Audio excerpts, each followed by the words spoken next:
Our verse for today is Luke chapter 10 verse 1, and it reads, "After this the Lord appointed 70 others and sent them on ahead of him in pairs to every town and place where he himself intended to go."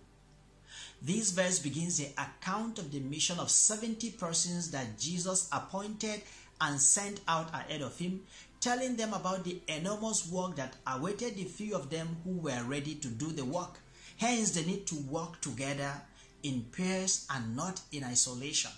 Also reminding them of the danger ahead, for which they are characterized as being like lambs in the midst of wolves. They are also required to eschew the temptations to accumulate things, but rather to travel light.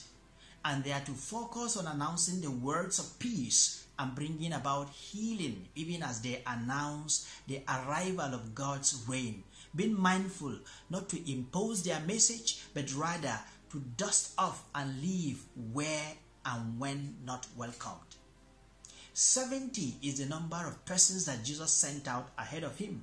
In other manuscripts and translations following the Greek translation of the Hebrew Bible, the Septuagint, the number is 72. In both cases, Jesus typifies Moses, who in the face of enormous responsibility appointed 70 elders of the people to assist him, as can be found in Exodus 24, 1 and 9, and Numbers 11, 16 and 24.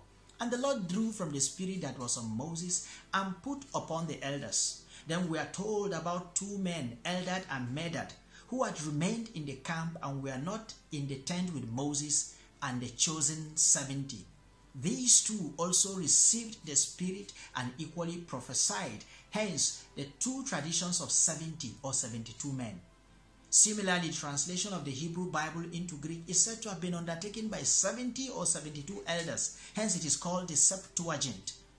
By appointing 70 or 72 to assist him in this abundant harvest, of which there are only few laborers, Jesus is portrayed as a new Moses.